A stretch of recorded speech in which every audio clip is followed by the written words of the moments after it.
لبر اوي صبر گرتن و آرام گرتن زور زور گوره لای خوای تعالی بوی پاداشتکشی زور گوره. خوای تعالی لقرآنی پیروز افرمی انما يوفى الصابرون اجرهم بغیر حساب. افرمی براسی آرام گران اجر و پاداشتی خویان ورگرن ببی جماره، یعنی جماره کی دیاری کراوی بودا نناوه بو پاداشتکیان لبر اوی پاداشتکیان زور گوره. و خوای تعالی لقرآنی پیروز افرمی والملائكة يدخلون عليهم من كل باب سلام عليكم بما صبرتم فنعم عقب الدار. يعني پاداشتی اهلی بهشت زور زور گوره للای خوای تعالی.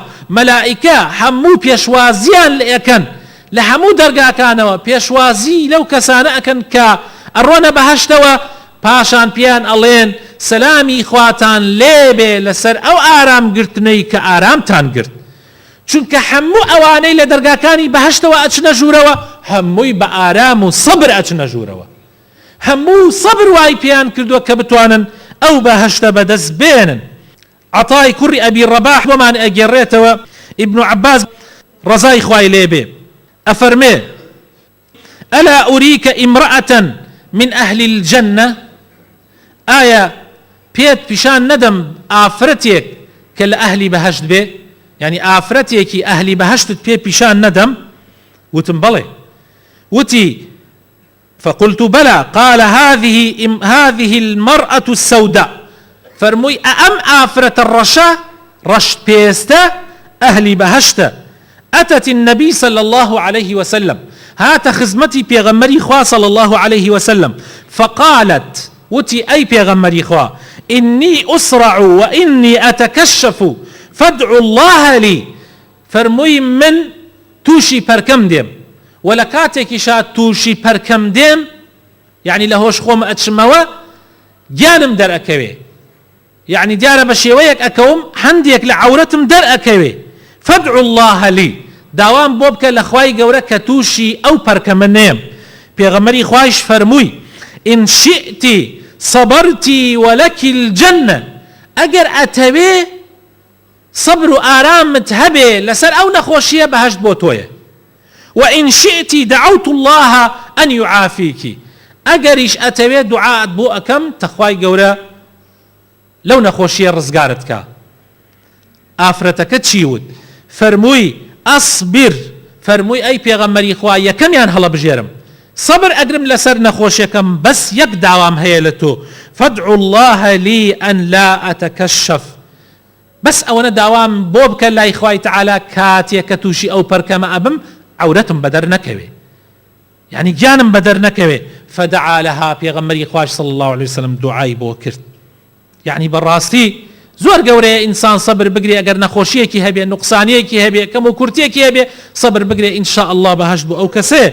ولحديث كتاب پیغمبر خوا فرمي صلى الله عليه وسلم ان الله عز وجل قال خوي تعالى فرميتي حديثك قدسية إذا ابتليت عبدي بحبيبتيه فصبر عوضته منهما الجنة. أجر إنسان متاقي كرد وب هردو تشاوي، يعني هردو تشاوي نابي نابو شويربو أجر تعقيم كرد وو صبري لسر بقري لجاتيا بهشتي بأدم. ولا حديث تري شاهاتوا بيغمري خواه صلى الله عليه وسلم أفرمي اگر انسان خوای تعالی خوشویسێکی لەدەست لێبسێنێتەوە صبری لەسەر بگرێ یەکەم جا فەرمێ سێ مناڵ ئەگەر صبری لەسەر بگرێ خوای گەورە سێ مناڵی لێبسێنێت و صبری لەسەر بگرێ بەهەشت بۆ ئەو کەسەیە. پرسیاریان کرد ئەی پێغەمبەری خوا ئەگەر دوو فەرمووی ئەگەر دوانیش صبری لەسەر بگرێ بەهەشت بۆ ئەو کەسەیە. ئەو سەحابەیە ئەفەرمێ شەرممان کرد بڵێ ئەی پێغەمبەری خوا ئەگەر یەکێکیش. ئەگینا پێغەمبەری خوا صلی الله علیه وسلم فەرمێ أي فرمو أجر يكيكيش خواي قوري يكيكيشي ليه بسينيتوا صبري لسر بقري بهشت بو أو كسي. جاء إنساني مسلمان بيويستا أمش دخوشانا واي بيبكا كآرام بقري لسر أوي كوا مصيبتي توش ببي ناراحتي توش ببي آرام بقري چونك بهشت باداش تكيتي ولا كوتايشة بيغمري خواه صلى الله عليه وسلم لحديثي صحيحة أفرمي المؤمن الذي يخالط الناس ويصبر على أذاهم خير من الذي لا يخالط الناس ولا يصبر على أذاهم.